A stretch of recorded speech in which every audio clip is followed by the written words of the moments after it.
नमस्कार, देख रहे हैं झकास भारत और मैं रविकांत। कल यहीं पर बीजेपी के अध्यक्ष जेपी नड्डा आए थे पटना विश्वविद्यालय में और उनका पुरजोर विरोध हुआ था।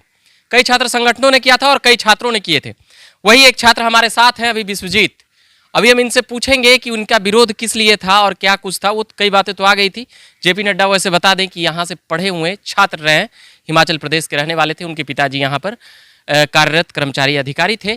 उसके बाद फिर यहाँ पर से तमाम शिक्षा दीक्षा लेने के बाद वो वहाँ चले जाते हैं, फिर धीरे धीरे करके बीजेपी में राष्ट्रीय अध्यक्ष बनते हैं। संघ से भी उनका ताल्लुक रहता है, मगर अभी फिलहाल मामला है पटना विश्वविद्यालय का। यही पटना विश्वविद्यालय में आज से 5 साल पहले आए थे देश के प्रधानमंत्री नरेंद्र मोदी और कई वादे किए, हजारों करोड़ रुपए की भी वादे किए थे, मगर सब भूल गए। केंद्रीय विद्यालय की तो बातें छोड़ दीजिए, और भी क्या कुछ बातें हैं। कल आप लोगों ने पूरी जोर शोर से विरोध की है, क्या कुछ बातें सामने आई? अब बख्तियार खिलजी को अगर उस टाइम होते तो नालंदा विश्वविद्यालय में उसको घुसने देते?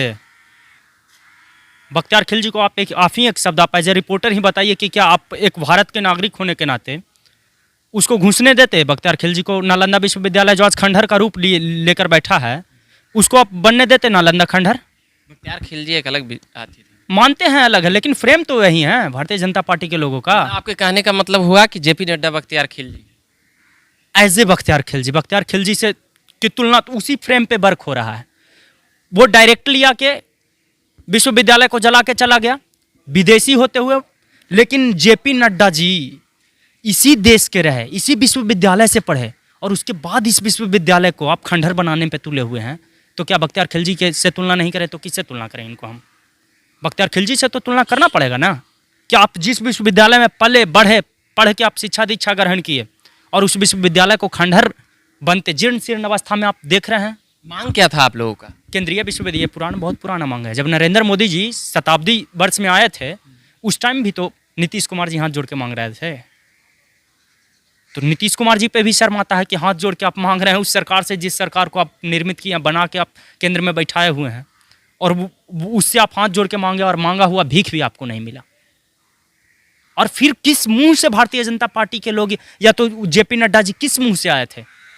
जिस विश्वविद्यालय में आप छात्र रहे, माँ के समान होती है, जहाँ से आप शिक्षा ग्रहण कीजिएगा वो स्थान माँ के समान होता है, और आप इस माँ को इतनी जीर्ण शीर्ण अवस्था में देख के और आके आप एलुमिनाई होने का ढोंग रच रहे हैं, स्वांग रच रहे हैं कि हम यहाँ के एलुमिनाई हैं, यहाँ पे ऐसे होगा वो होगा, और झूठ मूठ हर बार जब आते हैं जुमला दे के चले जाते हैं।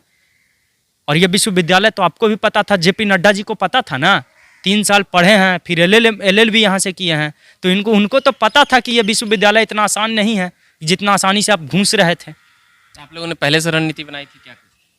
पहले से रणनीति क्या? छात्र अपने मांग को लेकर रोड पे आया, उनका विरोध किया। पता कब चला कि जेपी नड्डा आने वाले? कुछ देर पहले पता चला था, मतलब यहाँ पे जब तैयारी हो रहा था तब पता चला छात्रों को कि विश्वविद्यालय भी आ रहे हैं, पटना कॉलेज आ रहे हैं। तो पटना कॉलेज का धरती क्रांतिकारियों का धरती रहा है, ये जेपी का धरती रहा है, जयप्रकाश नारायण जैसे लोगों का धरती रहा है, रामकृष्ण धारी जैसे लोगों का, दिनकर जैसे लोगों का यहाँ पे धरती रहा है कि अपनी लेखनी से ही क्रांति ला देते थे।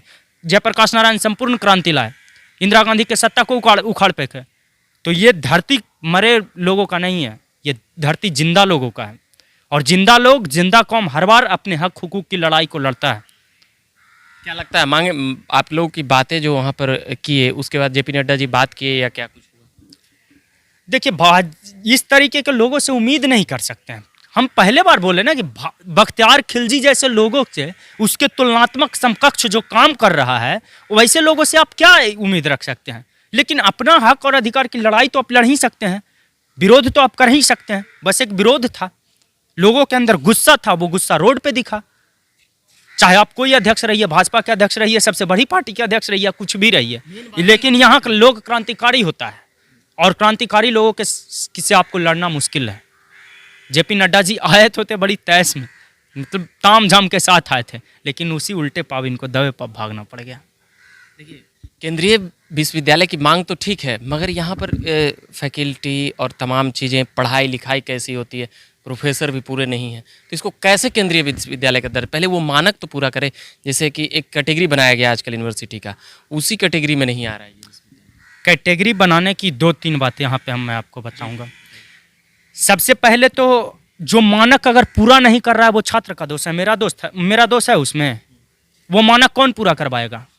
सरकार पूरा करवाएगी। 2002 के बाद यहाँ शिक्षक की बहाली नहीं हुई, एडॉक पे चल रहा है ये विश्वविद्यालय, फिर 144 एडॉक प्रोफेसर के यहाँ बहाली हुई। इस बार तो प्रोफेसर आए हैं यहाँ। 144 एडॉक पे आया है लोग, तो उसका वो कौन करेगा? प्रोफेसर की बहाली करना छात्र का काम है, छात्र का काम है, प्रोफेसर का बहाली करना सरकार का काम है। इसका जो मानक है कौन पूरा करवाएगा? गवर्नमेंट पूरा करवाएगा। तो कहीं ना कहीं उदासीन तो गवर्नमेंट ही है। गवर्नमेंट किसका है? तो भाजपा का है। तो भाजपा का गवर्नमेंट है, तो कहीं ना कहीं दोषी तो हर तरीके से भारतीय जनता पार्टी के लोग हैं। मतलब वादा करके फिर चले गए।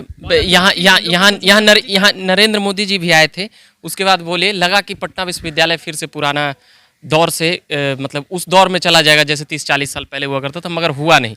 ये एक बड़ा मुद्दा था। बाकी जेपी नड्डा से क्या केंद्रीय विश्वविद्यालय की बात हुई और भी तमाम चीज़ें। आप लोग क्या इसके अलावे और क्या सोचते हैं?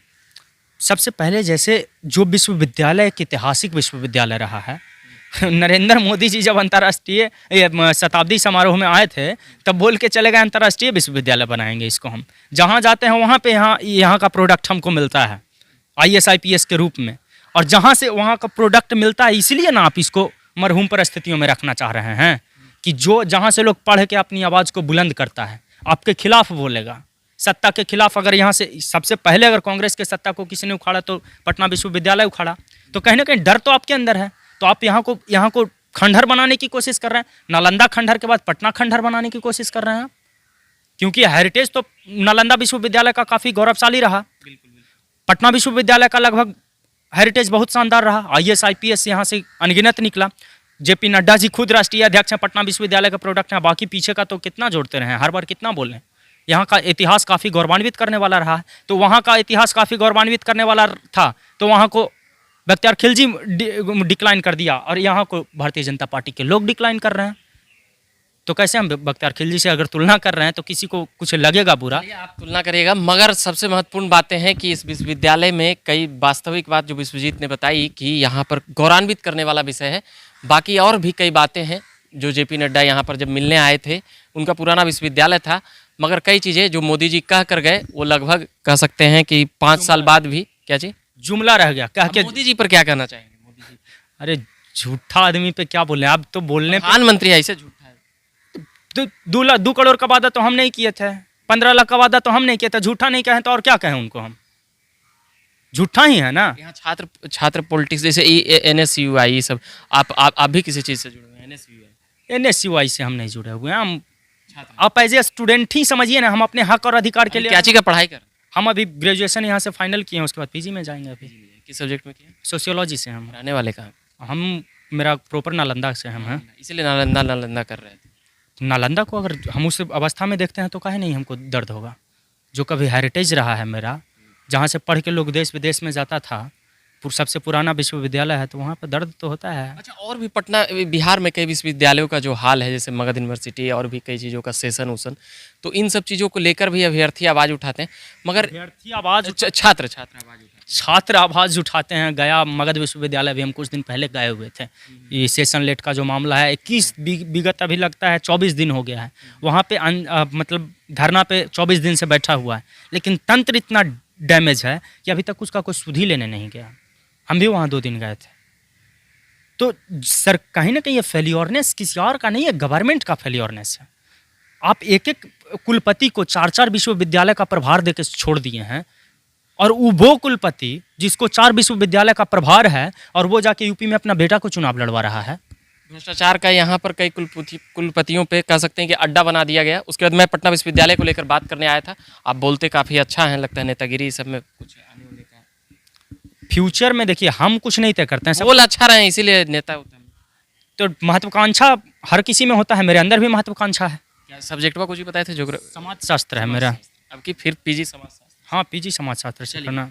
PG समाजशास्त्र से कर रहे हैं विश्वजीत। मैं और भी तमाम खबरें और बातें करते रहूँगा। मेरा नाम हुआ रविकांत, और अभी के लिए इतना ही कहूँगा। धन्यवाद।